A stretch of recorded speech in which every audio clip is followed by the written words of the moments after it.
Hello students, today we will be solving question number 7 of exercise 8.4. So derive the relation between Fahrenheit and Celsius scales in slope intercept form. तो first of all we have 3 units to calculate the temperature. Fahrenheit होता है, Celsius जिसको centigrade भी कहते हैं, और third one is Kelvin, और Kelvin ही ऐसा यूनिट भी होता है टेम्परेचर का. तो यहाँ पे ये पूछ रहे हैं कि we need to derive the relationship between Fahrenheit and Celsius scales that are to measure the temperature in slope intercept form. Then what does the y-intercept in slope show in the equation, and what is the temperature in Fahrenheit when temperature in Celsius is 5 degree centigrade. ये आपने chemistry में भी पढ़ा होगा कि Fahrenheit और Celsius और kelvin के बीच में तीनों यूनिट्स को इंटर कन्वर्ट किया जा सकता है. तो फ़ारेनहाइट टू सेल्सियस या सेल्सियस टू फ़ारेनहाइट की डायरेक्ट एक रिलेशनशिप हमारे पास होती है और वही हम यूज़ करेंगे. Now let's go to solve the question. जी, अब यहाँ पे देखें question number 7 and we need to derive a relationship. So let we take F represents the temperature in Fahrenheit and C capital represents the temperature in Celsius या फिर degree centigrade भी कहा जाता है. ठीक है.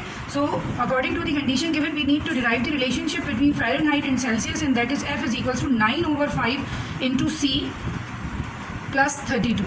This is the relationship between Fahrenheit and degree Celsius. यानी कि अगर सेल्सियस का टेम्परेचर गिवन होगा तो वो वैल्यू यहाँ पर रखकर हम कैलकुलेट करेंगे फ़ारेनहाइट का equivalent temperature and vice versa. दो वेरिएबल्स हैं यहाँ पे, एक फ़ारेनहाइट है और एक सेल्सियस है. So this is the relation and that is also in slope intercept form. तो स्लोप इंटरसेप्ट फॉर्म हमारे पास क्या होती है, यहाँ पे लिख देती हूँ, y is equals to mx plus c होती है हमारे पास स्लोप इंटरसेप्ट फॉर्म, जिसमें m is the slope and c is the y intercept. और यहाँ जो हमारी इक्वेशन इसके अंदर देखें कि 9/5 that is the coefficient of c. यहाँ पे भी 2 पॉइंट्स हैं, f और c, जैसे यहाँ पे 2 पॉइंट्स होते हैं x एंड y. तो यहाँ पे देखें कि c जो है it is playing the role of x, f is the y actually. तो c का जो कोफिशिएंट है 9/5, this is actually our slope and 32 is the y intercept that can be comparable to this c. ठीक है. अच्छा, part number 2 है what does y intercept in slope show in the equation. तो y intercept जो है हमारे पास according to this equation जो हमने बनाई है वो 32 है, और जो हमारे पास स्लोप है that is the coefficient of Celsius it is 9/5.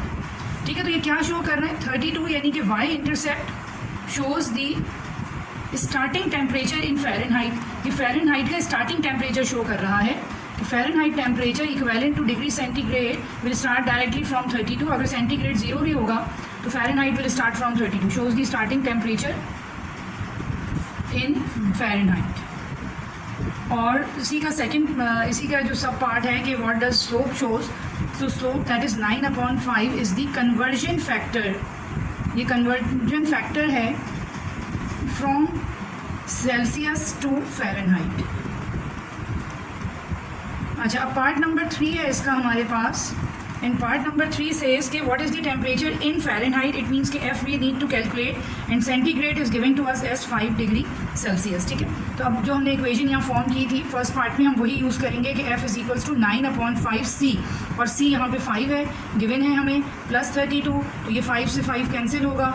9 + 32 is 41 degree Fahrenheit and that is the temperature in Fahrenheit that was required. Thank you.